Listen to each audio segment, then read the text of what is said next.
Hello मेरे प्यारे बच्चों, कैसे हैं आप लोग। और बेटा, जैसा कि आप जानते हैं कि हम लोग वन शॉट रिवीजन सीरीज़ के बाद अब हम लोग डिस्कस कर रहे हैं इम्पॉर्टेंट क्वेश्चंस। बेटा, चैप्टर वाइज इम्पॉर्टेंट क्वेश्चंस जो बोर्ड में आ सकते हैं, और जो जो एरिया से बेटा इम्पॉर्टेंट हमको लगता है कि जहाँ से बोर्ड क्वेश्चन पूछ सकता है, वो सारे हम लोगों ने एक रिसर्च करके बना रखा है कि क्वेश्चन कौन कौन से आ सकते हैं, किसकी प्रोबेबिलिटी ज़्यादा है। तो बेटा, कोशिश ये करिए कि ये क्वेश्चंस की आप अच्छे से प्रैक्टिस करिए और पूरे नंबर लाइए, वन शॉट रिवीजन करिए। उसके बाद जो जो इम्पोर्टेंट एरियाज़ में हम लोगों ने डिस्क्राइब किए हैं वो सारे आप कर डालिए, और उससे आपको बहुत बेनिफिट होगा और आपको पूरे नंबर मिलेंगे। तो आज हम लोग मेनली बात करेंगे बेटा dual nature of radiation and matter, जो कि चैप्टर 11 है, और इसके इम्पॉर्टेंट क्वेश्चंस को अब हम डिस्कस करेंगे। तो सबसे पहले हम कुछ ऐसे क्वेश्चंस को लेंगे कि जो कि बेटा फोटॉन से रिलेटेड है, फिर उसके बाद हम डी ब्रॉगली से रिलेटेड भी बात करेंगे, और फिर फोटो इलेक्ट्रिक इफेक्ट से भी रिलेटेड बात करेंगे। इस चैप्टर के अंदर जितने भी ग्राफ हैं बेटा, वो मैंने वन शॉट रिवीजन के अंदर करा दिए हैं, और आप उन सारे ग्राफ की प्लीज़ प्रैक्टिस ज़रूर करिए। ग्राफ बेहद इम्पॉर्टेंट है। चलिए क्वेश्चन पढ़ते हैं। पहला क्वेश्चन क्या कहता है, मोनोक्रोमैटिक लाइट ऑफ फ्रीक्वेंसी। बेटा, फ्रीक्वेंसी, लाइट की फ्रीक्वेंसी गिवन है 6 × 10⁻14 hertz, produced by a laser. ठीक, the power emitted is 2 × 10⁻³ watt. बेटा, दो इंफॉर्मेशन गिवन है, फ्रीक्वेंसी और पावर। ठीक, तो अब इस तरह का क्वेश्चन मुझे बहुत इंपॉर्टेंट लगता है बेटा, ऐसे क्वेश्चन जरूर पूछे जाते हैं। पार्ट क्या कहता है, पहला पार्ट कहता है what is the energy of a photon in the light beam. बेटा, फोटोन की एनर्जी जैसा कि आपको पता है कि h टाइम्स ऑफ फ्रीक्वेंसी होती है ना। हमने पहले भी डिस्कस कर रखा है कि बेटा हम सॉल्यूशन ऑलरेडी लिख रखा है मैंने, ताकि आपका टाइम वेस्ट ना हो और आपको मैं अच्छे से समझा सकूं कौन से एरियाज़, क्या क्या चीज़ें कैसे कैसे होगा, और सॉल्यूशन करने में टाइम वेस्ट ना हो। तो बेटा, एनर्जी ऑफ द फोटोन जैसा कि आप जानते हैं E = hμ, ये फॉर्मूला होता है। H प्लैंक्स कांस्टेंट होता है, जिसकी वैल्यू 6.634 × 10⁻34 जूल सेकेंड होती है। ठीक, तो अब H की वैल्यू डाल देंगे, फ्रीक्वेंसी गिवन है बेटा इंफॉर्मेशन में, दोनों को मल्टीप्लाई करके कैलकुलेट कर लेंगे, ये आएगी एक फोटोन की एनर्जी। ठीक है, शब्दों पे ध्यान दीजिए, ये किसकी एनर्जी है, एक फोटोन की एनर्जी है। तो फोटोन की फ्रीक्वेंसी अगर पता है तो उसकी एनर्जी हम निकाल सकते हैं। दूसरी इंफॉर्मेशन क्या गिवन है बेटा, पावर गिवन है। जब कभी भी फोटोन की यानी कि लाइट सोर्स की पावर गिवन है, इसका मतलब आप थोड़ा सा ऐसे सोचिएगा कि कहीं ना कहीं number of photons per second के बारे में वो पूछने जा रहा है, तभी वो power of the source given है। तो अब देखिए सेकेंड पार्ट वही चीज़ पूछ रहा है, how many photons per second are emitted by the source. ये तभी पूछेगा, यानी कि जब वो पावर को दे रखा होगा क्वेश्चन के अंदर, और वही चीज़ है, पावर गिवन है तो यहाँ पे number of photons per second निकालना है। तो फॉर्मूला है number of photons per second बराबर power of the source upon energy of each photon. Power बेटा गिवन है, ये हमको फॉर्मूला, ये रिलेशनशिप, ये वैल्यू गिवन है, और एनर्जी ऑफ ईच फोटोन हमने निकाल ली। तो P/E, सीधे सीधे यही किया हमने। देखिए P रखा 2 × 10⁻³ जो कि पावर है, और E जो कि 3.98 × 10⁻19 जूल है, ये निकाला। इससे आ गया number of photons per second. तो बेटा ध्यान रखिए, हम यहाँ पे एक शॉर्ट फॉर्मूला भी लिख देते हैं कि N = P/E, मतलब number of photons per second बराबर power of the light source upon energy of each photon होती है। ठीक है, ये क्वेश्चन, ऐसा क्वेश्चन बेटा बेहद इंपॉर्टेंट है, ध्यान रखिए, ये क्वेश्चन आपको ज़रूर आना चाहिए। चलिए क्वेश्चन नंबर 2 यानी कि नेक्स्ट क्वेश्चन देखते हैं, what is the D Broglie wavelength. अब बेटा देखो, डी ब्रॉगली वेवलेंथ निकालने की बात होती है। ध्यान रखिए बेटा, डी ब्रॉगली वेवलेंथ सिर्फ पार्टिकल के लिए निकालते हैं। जो मैटर के पार्टिकल हैं जैसे electron, proton, neutron, alpha particle, ये मैटर के पार्टिकल हैं जिनका फाइनाइट रेस्ट मास होता है, उनकी डी ब्रॉगली वेवलेंथ निकालते हैं। ध्यान रखिए, ठीक। तो D Broglie wavelength associated with an electron moving with a speed of 5.4 into 10 की पावर ऑफ 6 मीटर पर सेकेंड। बेटा इलेक्ट्रॉन की स्पीड दे रखी है, ठीक है, और उसकी डी ब्रॉगली वेवलेंथ निकालनी है। तो बेटा फॉर्मूला क्या है लैम्डा डी का? h अपॉन एम वी, यानी कि Planck's constant upon momentum of the particle, ये होता है लैम्डा डी, जिसको डी ब्रॉगली वेवलेंथ कहते हैं। प्लैंक्स कांस्टेंट की वैल्यू बार बार इस्तेमाल करने से बेटा आपको याद तो हो जाती है, लेकिन अगर नहीं भी याद है तो आपको घबराने की बात नहीं है। ये वैल्यूज़ सारी कांस्टेंट गिवन होती है बेटा क्वेश्चन पेपर में। और मास ऑफ इलेक्ट्रॉन 9.11 इंटू 10 की पावर माइनस 31 kg होता है। ये भी वैल्यू गिवन होती है बेटा क्वेश्चन में, तो ये ध्यान रखिए, ये दोनों वैल्यूज़ गिवन होगी। तो v हमको अभी क्वेश्चन के अंदर ही गिवन है 5.4 इंटू 10 की पावर ऑफ 6। ये सारी वैल्यूज़ को यहाँ सब्सटीट्यूट करके हमने कैलकुलेट कर लिया। Lambda de de Broglie wavelength 0.135 nanometre आ गई। इस तरह का क्वेश्चन ध्यान रखिए, बेहद इंपॉर्टेंट है कि इलेक्ट्रॉन की स्पीड दे रखी है और उसकी डी ब्रॉगली वेवलेंथ निकालनी है, या किसी भी पार्टिकल की स्पीड दे रखी होगी और उसकी डी ब्रॉगली वेवलेंथ निकालनी होगी, अगर प्रोवाइडेड उसका मास आपको पता है, ठीक है। अब दूसरा पार्ट इसी का है। अब देखिए पार्टिकल नहीं है बल्कि एक बॉल है और उसका मास गिवन है और उसकी स्पीड गिवन है, तो फॉर्मूला तो सेम रहेगा h अपॉन एम वी। मास अब की बार क्या रखा 150 ग्राम, जो कि 0.15 किलोग्राम होगा, मल्टीप्लाइड बाय v, यानी कि वेलोसिटी 30 मीटर पर सेकेंड।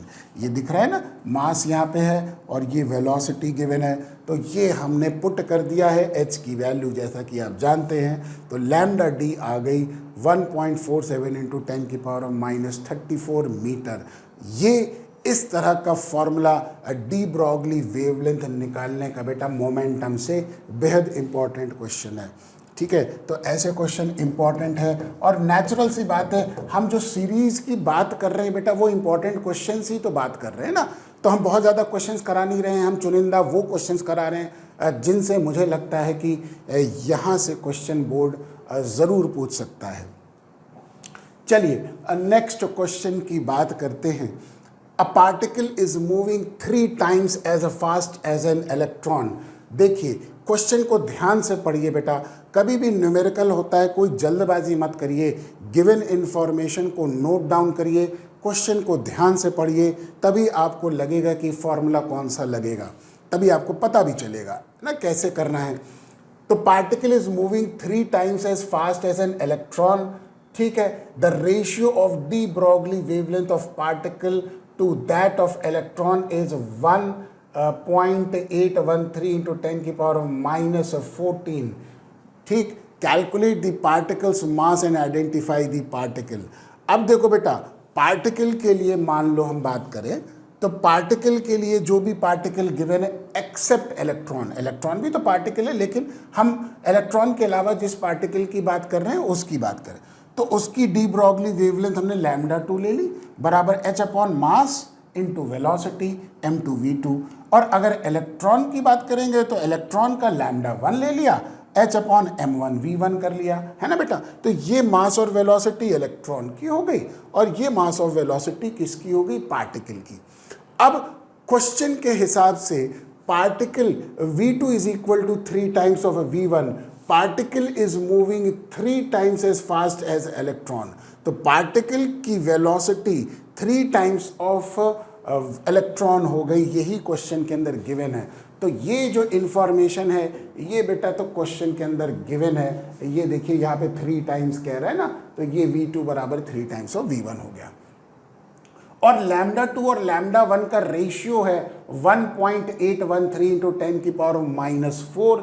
ये लैम्डा 2 और लैम्डा 1 का रेशियो है, क्या भी रहा है, the ratio of de Broglie wavelength of particle to that of electron, उसका रेशियो गिवन है, ठीक। तो अब हमको क्या निकालना है, पार्टिकल का मास निकालना है, यानी कि m2 निकालना है। ठीक है, अब आपको देखिए λ1, λ2, v2, v1, h m1 m2 ये इंफॉर्मेशन आपको गिवन है। तो हम क्या करेंगे, λ2 अपॉन λ1 इन दोनों को डिवाइड कर देंगे। तो जैसे ही डिवाइड करेंगे बेटा प्लैंक्स कांस्टेंट तो कैंसिल हो जाएगा और ऊपर चला जाएगा m1 v1, नीचे हो जाएगा m2 v2। अब m2 यानी कि पार्टिकल का मास निकालना है, तो ये बराबर m1 v1, यहाँ पे ये इलेक्ट्रॉन की कंडीशन हो गई, ये पार्टिकल की वेलोसिटी हो गई λ1 अपॉन λ2। ठीक, इलेक्ट्रॉन का मास हमने रखा 9.1 इंटू 10 की पावर माइनस 31 kg, ये वाला जो है ये इलेक्ट्रॉन का मास है। ठीक, इलेक्ट्रॉन की वेलोसिटी v1 और पार्टिकल की वेलोसिटी v2 बराबर 3v1 यहाँ पे पुट कर दिया, v1 से v1 कैंसिल हो गया और λ1 अपॉन λ2 ये इसका रेसिप्रोकल हो गया, यानी कि 1 अपॉन 1.813 इंटू 10 की पावर माइनस 14। अब देखिए बेटा ये देखिए वैल्यूज़ को बस हमको कैलकुलेट करना है और कैलकुलेट करके जब हम मास को निकालेंगे तो ये 1.67 इंटू 10 की पावर ऑफ माइनस 27 kg होगा। तो ये particle can be either proton या न्यूट्रॉन, क्योंकि इन दोनों पार्टिकल के मास अप्रोक्सीमेटली सेम होते हैं ना बेटा। ठीक है, तो अगर हम अप्रोक्सीमेटली की बात करें तो ये प्रोटॉन भी हो सकता है और न्यूट्रॉन भी हो सकता है। ये पार्टिकल हमने आइडेंटिफाई कर लिया। ठीक है, तो इस तरह से करके ये क्वेश्चन मैंने किया है और इस क्वेश्चन में भी देखो बेटा फॉर्मूला तो वही लगा, बस थोड़ा सा इसमें क्या है कैलकुलेशन लेंदी है। देखो बेटा डुअल नेचर का जो चैप्टर है और जो आपका न्यूक्लियस का चैप्टर है वहाँ पे थोड़ी सी कैलकुलेशन आपको करनी पड़ेगी और वही चैलेंज आपको फेस करना पड़ेगा, क्योंकि कैलकुलेशन जो है वो आपकी परफेक्ट होनी चाहिए। चलिए नेक्स्ट क्वेश्चन देखते हैं। नेक्स्ट क्वेश्चन अब फोटो इलेक्ट्रिक इफेक्ट से रिलेटेड है। For a photo sensitive material work function given है बेटा 3.3 इंटू 10 की power of minus 19 joule. Taking Planck's constant की वैल्यू भी गिवन है। Find the threshold frequency. बेटा वंस अगेन मैं आपको रिमाइंड करना चाह रहा हूँ, कोई भी क्वेश्चन करने से पहले थ्योरी ज़रूर पढ़िए बेटा। अगर आप थ्योरी पढ़े बगैर क्वेश्चन करेंगे आपसे नहीं होगा। ठीक है, तो मेरा सजेशन है कि वन शॉट रिवीजन क्लास देखने के बाद ही आप इन क्वेश्चंस को प्रैक्टिस करें, बेहद इंपॉर्टेंट क्वेश्चंस की सीरीज में।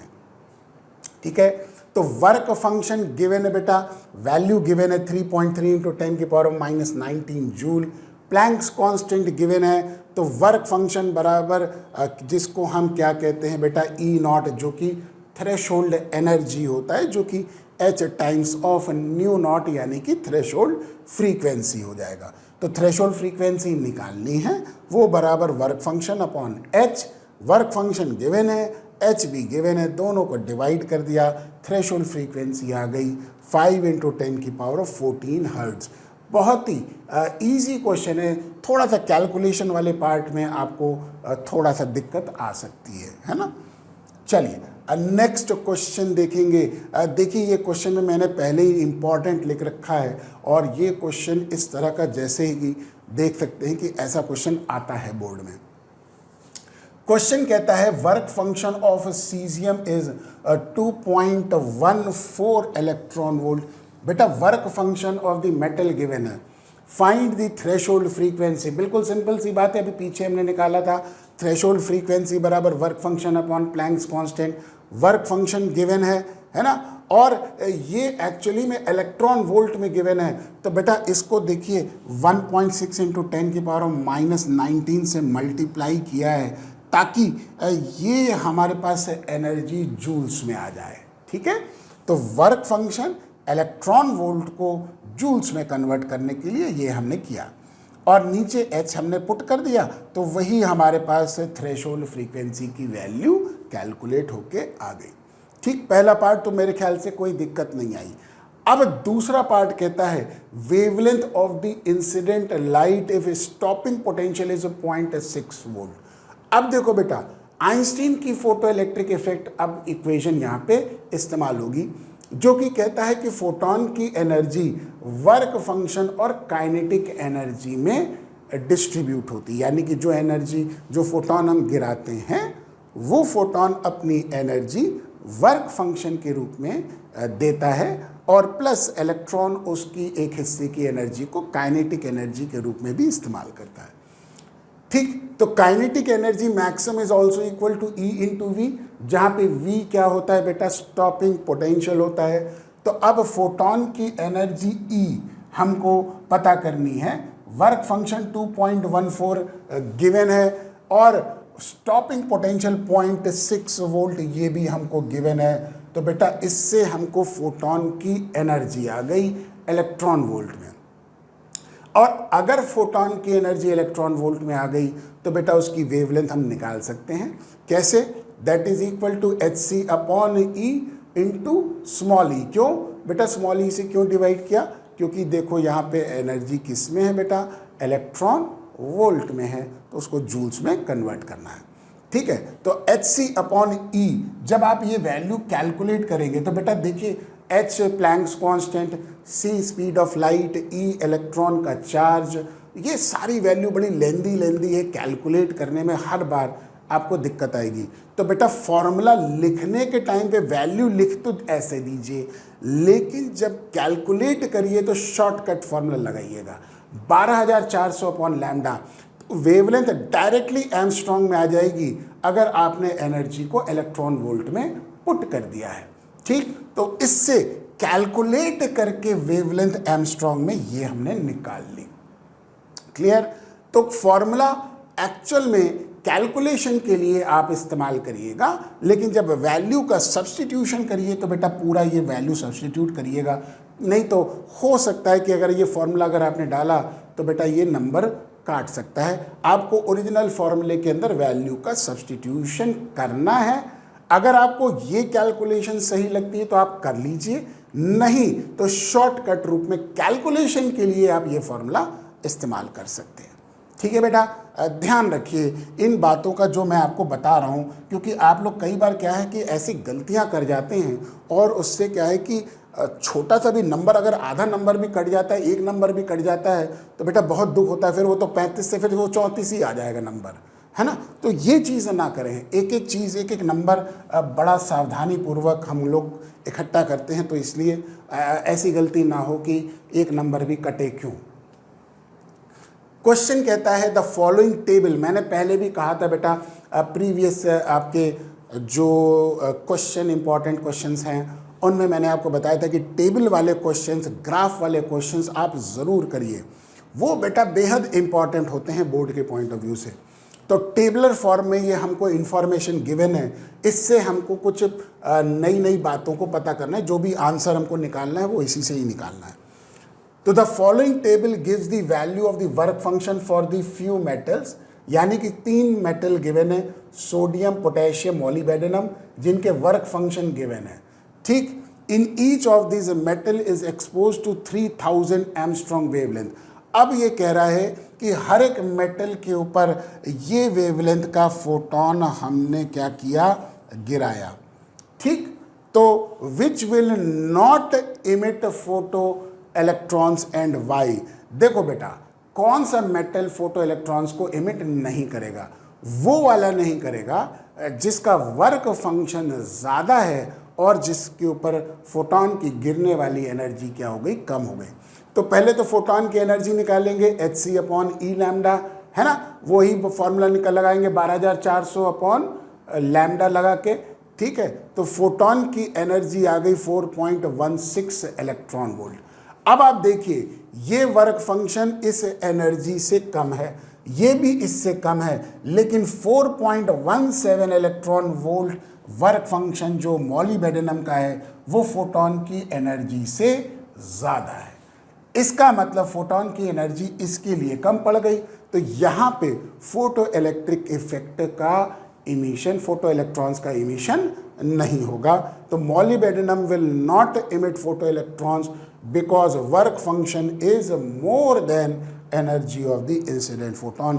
रीज़न भी लिख दिया है बेटा, बेहद इंपॉर्टेंट क्वेश्चन है। देखिए मैंने आपको यहाँ पे इंपॉर्टेंट भी लिखा है, ऐसा क्वेश्चन ज़रूर आ सकता है। ये इंपॉर्टेंट क्वेश्चंस की संख्या में बेटा ध्यान रखिए ऐसे क्वेश्चंस की। प्रैक्टिस ज़रूर होनी चाहिए। नेक्स्ट क्वेश्चन देखते हैं। क्वेश्चन क्या कहता है, when a light of wavelength 4000 angstrom is incident then stopping potential is 1.1 volt. यानी कि जब फोटोन की वेवलेंथ 4000 एंगस्ट्रॉम है, स्टॉपिंग पोटेंशियल 1.1 वोल्ट है। ठीक, what is the value of stopping potential when a light of wavelength 3000 angstrom is incident. यानी कि जब 3000 एंगस्ट्रॉम गिराया तो उस समय स्टॉपिंग पोटेंशियल क्या होगा। अब देखिए होता क्या है कि इस तरह का जब भी क्वेश्चन आता है कि ये वेवलेंथ पे ये स्टॉपिंग पोटेंशियल, ये वेवलेंथ पे क्या होगा, है ना। यहाँ पे अब आपके दिमाग में सीधे सीधे आता है, अरे यार यूनिटरी मेथड लगा के निकाल दो। कभी नहीं करिएगा ये काम, कभी मत करिएगा बेटा। अगर आप यूनिटरी मेथड लगा के कर रहे हैं तो आपने फिजिक्स क्या लगाई। ये चीज़ का ध्यान रखिए कि इस तरह के सवाल गलती से भी यूनिटरी मेथड से मत करिएगा, गलत हो जाएगा। ठीक है, तो इनिशियली देखो बेटा, आइंस्टीन की फोटो इलेक्ट्रिक इफेक्ट की इक्वेशन क्या कहती है, फोटोन की एनर्जी वर्क फंक्शन और काइनेटिक एनर्जी के रूप में डिवाइड होती है। ठीक है, फोटोन की एनर्जी हमको पता है, क्यों, क्योंकि उसकी वेवलेंथ पता है। तो जैसे ही हमारे पास वेवलेंथ पता है तो वो वेवलेंथ हमने यहाँ पे पुट कर दी hc/e लैम्डा के फॉर्मूले में। कैलकुलेट करने के लिए 12400/लैम्डा कर दिया, तो फोटोन की एनर्जी 3.1 इलेक्ट्रॉन वोल्ट आ गई।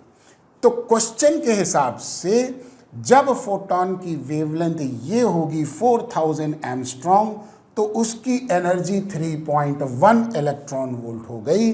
वर्क फंक्शन हमें पता नहीं है, स्टॉपिंग पोटेंशियल जो 1.1 वोल्ट है वही इलेक्ट्रॉन की काइनेटिक एनर्जी इलेक्ट्रॉन वोल्ट में होती है ना बेटा। ध्यान रखिए, जो स्टॉपिंग पोटेंशियल की वैल्यू वोल्ट में होती है वही वैल्यू मैग्नीट्यूड काइनेटिक एनर्जी का इलेक्ट्रॉन वोल्ट में होगा।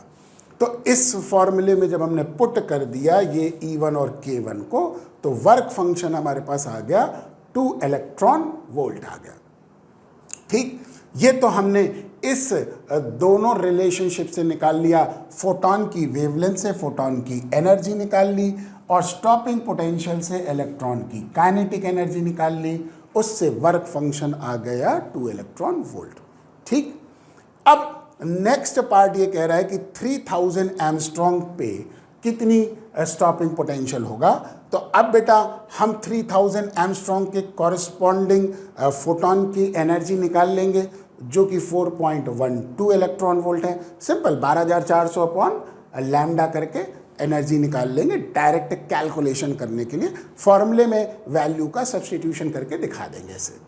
ठीक, तो अब यहाँ पे K2 बराबर E2 माइनस W, तो बेटा E2 हमने 4.12 निकाला और वर्क फंक्शन पहले हमने निकाला था 2 इलेक्ट्रॉन वोल्ट, इससे काइनेटिक एनर्जी आ गई अब की बार 2.12 इलेक्ट्रॉन वोल्ट। यानी कि जब हमने फोटोन की वेवलेंथ कम कर दी तो आप देख सकते हैं कि उसकी काइनेटिक एनर्जी बढ़ गई, तो बेटा स्टॉपिंग पोटेंशियल भी बढ़ जाएगा। ठीक है, बेहद इंपॉर्टेंट क्वेश्चन है और ये क्वेश्चन मैंने जानबूझ के इसलिए चूज़ किया है क्योंकि ऐसे क्वेश्चनों में बेटा मैंने हमेशा एक चीज़ का देखा है कि बहुत सारे बच्चे गलतियां करते हैं, यूनिटरी मेथड लगा देते हैं। इसलिए मैंने ये क्वेश्चन वार्निंग के लिए इस्तेमाल किया है कि आप लोग ऐसे क्वेश्चन जब आएँ तो बेटा कतई यूनिटरी मेथड ना लगाएं, गलती मत करिएगा। मैंने यहाँ कहीं पे भी यूनिटरी मेथड नहीं लगाया है, मैंने प्रॉपर तरीके की फिजिक्स का फॉर्मूला इस्तेमाल किया है कैलकुलेशन के पर्पज से। चलिए नेक्स्ट क्वेश्चन देखते हैं। ये देखिए ग्राफ का क्वेश्चन है और ये ग्राफ से रिलेटेड क्वेश्चन मैंने आपको बोला था बेटा बेहद इंपॉर्टेंट है। एक तो थ्योरेटिकल ग्राफ्स क्या क्या होंगे वो सारे मैंने वन शॉट रिवीजन के अंदर बता रखे हैं। ये न्यूमेरिकल वाला पार्ट का ग्राफ है, तो ये भी देखते हैं क्या कहता है। Figure shows the plot of cut off voltage versus frequency. बेटा देखो वाई एक्सिस पे कट ऑफ वोल्टेज है यानी कि स्टॉपिंग पोटेंशियल और एक्स एक्सिस पे फ्रीक्वेंसी है ऑफ द इंसिडेंट रेडिएशन। ठीक है, तो ये देखिए, अब देखिए कट ऑफ वोल्टेज वोल्ट में 1 2 3 और ये देखिए फ्रीक्वेंसी इंटू 10⁻14 हर्ट्ज से मल्टीप्लाई होगा, है ना। इसका मल्टीप्लायर यहाँ पे गिवन है।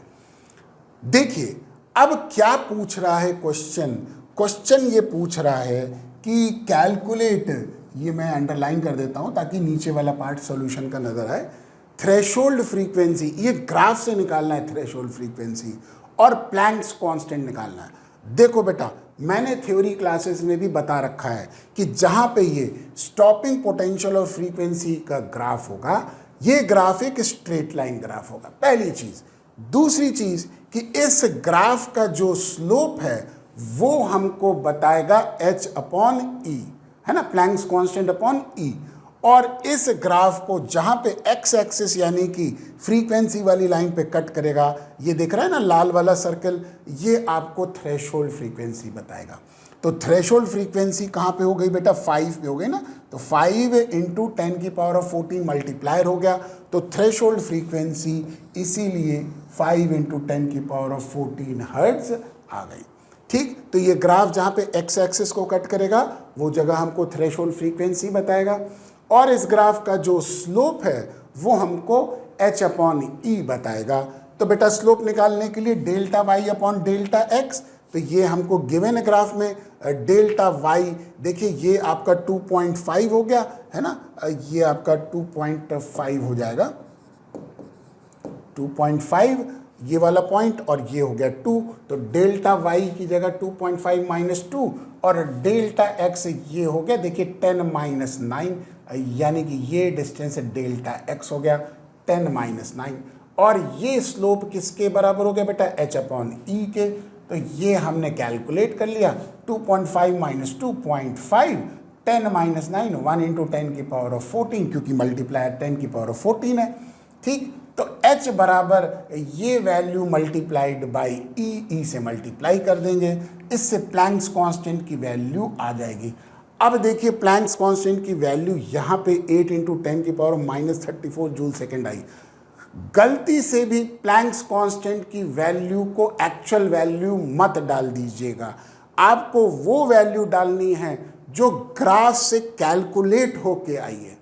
ये आप गलती कर जाते हैं कई बार ऐसी चीज़ों पे कि अरे भाई हमको तो प्लैंक्स कांस्टेंट की वैल्यू तो याद है, तो हमको इसको कैलकुलेट करने की क्या ज़रूरत है, हम सीधे सीधे वो वैल्यू डाल देंगे। नहीं बेटा, ऐसा मत करिएगा, क्योंकि आपके कैलकुलेशन से जो प्लैंक्स कांस्टेंट की वैल्यू आ रही है वो हो सकता है कि एक्चुअल प्लैंक्स कांस्टेंट की वैल्यू से डिफरेंट हो, थोड़ा सा डिफरेंट हो सकता है, ज़्यादा भी डिफरेंट हो सकता है, क्योंकि ग्राफ है तो ये एक्सपेरिमेंट से स्टडी किया गया है तो उतना परफेक्शन नहीं होगा। इसीलिए जो वैल्यू आपको यहाँ पे कैलकुलेट करी गई है वो डालनी है, तो कैलकुलेशन से जब आप देखेंगे तो ये वैल्यू आएगी, इसलिए इसका आंसर ये होगा। आप अगर एक्चुअल वैल्यू यहाँ डाल देंगे तो बेटा वो आंसर गलत मान लिया जाएगा, है ना। तो ये ध्यान रखिए, ऐसे क्वेश्चन पे बहुत सावधानी पूर्वक इन चीज़ों का ध्यान रखना है ना। इसीलिए मैंने ऐसे क्वेश्चन ग्राफ के ऊपर भी चूज़ किए कि आपको समझा सकें कि बेटा आप कहाँ गलती करते हैं और वो गलती आपसे ना हो, यही हमारी कोशिश रहती है। ठीक है, तो ऑल इन ऑल हमने देखा बेटा डुअल नेचर और of radiation and matter chapter 11 से रिलेटेड जो जो इम्पोर्टेंट क्वेश्चंस की पॉसिबिलिटीज़ बन सकती है वो सारे हमने आपसे डिस्कस कर लिए हैं, और बेटा उम्मीद करता हूँ कि आप अपनी तैयारी बहुत अच्छे से कर रहे होंगे। चलिए अब हम नेक्स्ट चैप्टर का बेटा इम्पोर्टेंट क्वेश्चंस डिस्कस करेंगे। तब तक के लिए thank you so much, have a nice day.